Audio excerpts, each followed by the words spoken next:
با تعیین شدن رستم امامعلی به سمت رئیس شهر دوشنبه، اداره و نهادهای دولتی، شرکت‌ها و حتی صاحبکاران برای بنیاد انشاءات‌ها در پایتخت به هم سبقت می‌کنند. در نیم سال در محله و ناحیه‌های پایتخت آن مقدار میدان‌های ورزشی بنیاد شد که در 10 سال اخیر نشده بود. و گفته مسئولان شهرداری این اقدام با یک امر رئیس جمهور امامعلی رحمان صورت میگیرد که 48 عدد وزارت و اداره‌ها، مؤسسه‌ها موظف گشتند در شهر دوشنبه میدانچه‌های ورزشی بنیاد کرده باغ و گلگشت‌ها را بازسازی کنند.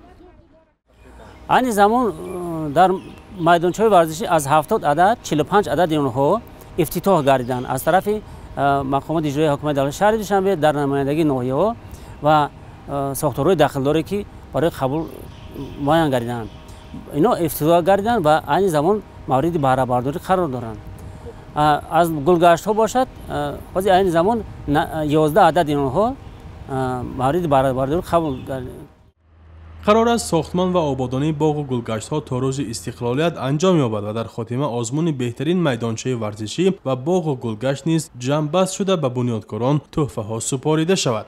در معرکه ساخت و ساز دوشنبه شهر و ناحیه ها و حتی ولایت ها نیز وارد سبقت شدند. این زمان ولایت سوخت با بازسازی باغ عینی و ولایت ختلان بعد ترمیم و نوسازی باغ دوستی خلق ها که پیکره فردوسی در آن جایگیر است مشغولند.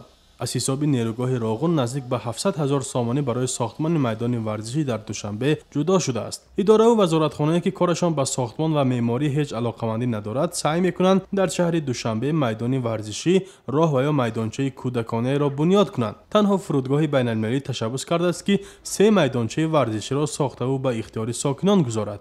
همه این لایحه‌ها یعنی میدانچه‌های ورزشی از حساب مبلغ فرودگاه درست‌ترش گویم درآمدهای ایلاوگی فرودگاه بنیاد ساخته شدند. ولی برای ساکنان دوشنبه مهم نیست که این میدان‌ها از سوی کی و با کدام مبلغ بنیاد می‌شود. سمرتشاه ناظرشاه ساکنی محله احمدی دانش از آن خوشحال است که در یک مدت کوتاه میدان‌های اطراف خانه‌شان بازسازی شده برای کودکان و طفلان و هم کلانسالان شرایط ورزش و فراغت فراهم شده است. پیشتر همه جزیر بود جای شیشتن نبود، جای انا استراحت کردن نبود. حاضر بسیار شرایط مهیا شده که خدا رحمت. به اندیشه کارشناسان راهبران کارخانه و اداره ها بر اینند که دریافت اعتماد رستم امامعلی اعتماد رئیس جمهور نیز هست و از این رو سخاوتمندانه در بنیاد انشاءات ها در دوشنبه سهم میگیرند.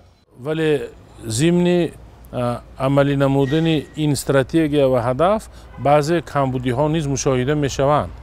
مثلا وقتی که ما پرسیدیم دیدار و ملاقات داشتیم همصحبت شدیم رهبران شرکت های مربوطه یا مؤسسه اداره های دولتی و غیر دولتی گفتند که از حساب خودشان این کار را به انجام می رسانند ولی همزمان از پرداخت مبلغ معین به مقامات انداز آزاد نشدند یا که مجبور هستند که دیگر سمت‌های فعالیت خود را که با تعمیر و ترمیم یا خریدن تجهیزات نو یا بهتر کردن سطح کفالت اجتماعی کارمندانشان یا زیاد کردن مزد مهنتی آنها محدود می شوند.